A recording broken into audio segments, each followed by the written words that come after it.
Hello everyone. It's James again.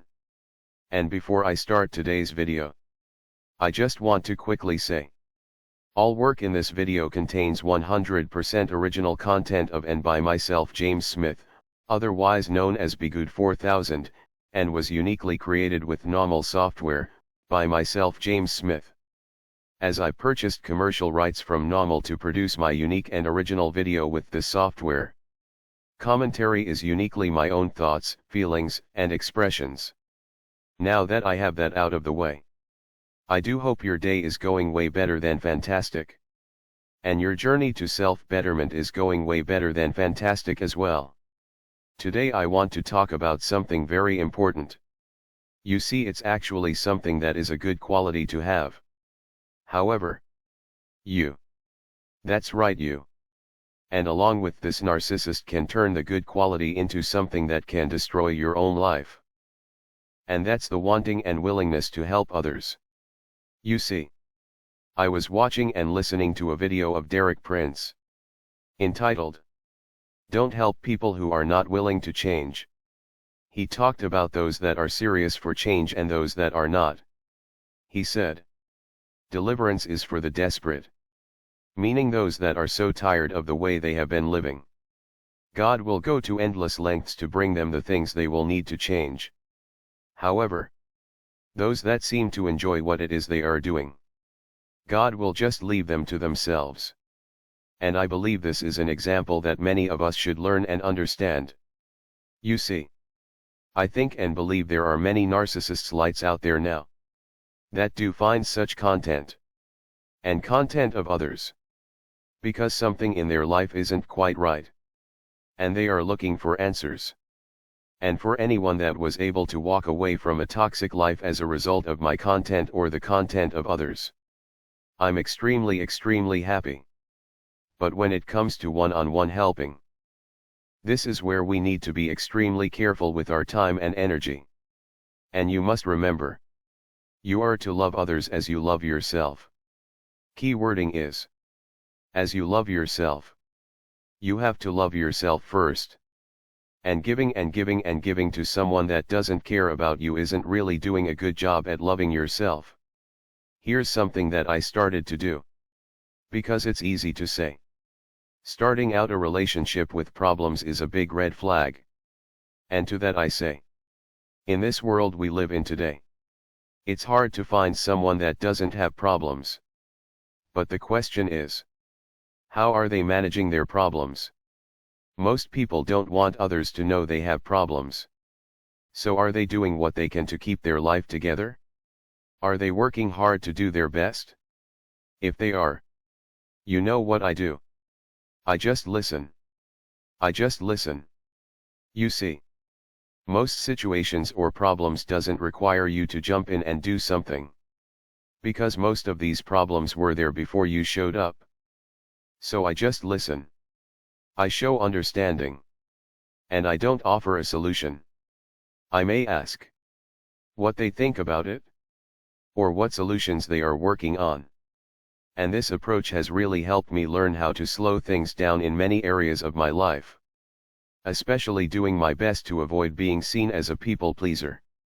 Because I used to be that person the minute someone started to tell me their problem. I was already taking on their problem like it were my own. I was coming up with ideas and solutions.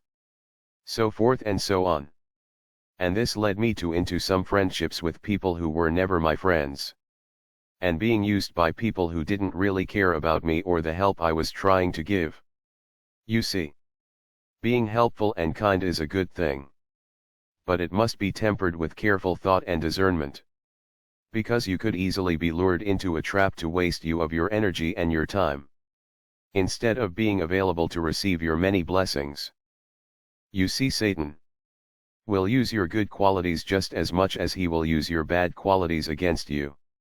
And he knows, if you are free and your time is used wisely, you have a great chance at meeting the people you are supposed to meet. Which means you might be able to plant the seeds you were meant to metaphorically plant. Which means you would start to see the fruit of your good work and time well spent. But Satan knows one of the best ways to mess your life up. is to put you into the company of those that may mirror you, or to make you feel like you both are on the same page. Because Satan knows your kind heart and he also knows you're still broken inside. That you trying to fix this other person is like you trying to repair the many mistakes you've made in your life. And before you know it, years or decades may have passed. And you are nowhere near closer to so-called fixing this problem of your friend or romantic partner. Here's a big one. We talk a lot about personality disorders here. Narcissism and the like. However, there are those out there that indeed have chemical imbalances in their brain. A true mental sickness as some may know it as. However, even this person with their mental sickness, nothing will change. Unless that person becomes so desperate they seek help. Their friends and family members and all those that mean well can push on them all the help they want. But literally nothing will change unless the person that needs to help accepts it and is at a point in their life where they want it. Also, the person that wants help will be respectful of your time. They will be happy with just your few basic kind words of encouragement and love. And you will see the positive effects that your kind words and encouragement have in their life. But those that don't want help will leave you drained and feeling depleted. Oh. At first you might get a charge of energy. Because you will feel wanted, or so you think you're wanted. But you will find your words were never considered. And your statements had little value. This is why, like we've talked about before, we must test the spirits. Take your time. Please know and understand. Most people have troubles in this world we are in. If you come across one, just listen and pray. Politely ask them how they have been handling their problems. And then listen and pray. Sometimes that may be all you need to do, even for someone that really has a problem they need help with. You might not were required to say anything or much at all. You see, I realized something within myself. I enjoy helping people. I just do.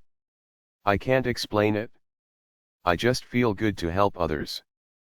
But it can become a toxic thing when you are broken inside from past traumas. Past unresolved traumas. Because what we end up doing is trying to use these situations to help others. To somehow patch up or fix all of our life mistakes. Or our inability to help our narcissist mother or father or sibling. I wish I would have heard Derek Prince speak when I was a child. Because my mother was one I should have left to herself. She was never going to change no matter who spoke to her. And I believe there are people like this God just leaves to themselves. They aren't desperate and they have no desire to change. And like I said in the last video, I believe, use such situations as training. To slow things down. To be able to see what is going on.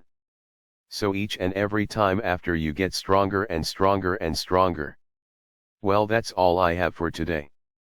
I would love to know your thoughts. Please leave your comments below. Don't forget to subscribe if you haven't already, as I appreciate each and every one of you. With that said, I do hope your day is blessed. And until next time, bye for now. And be good to yourself.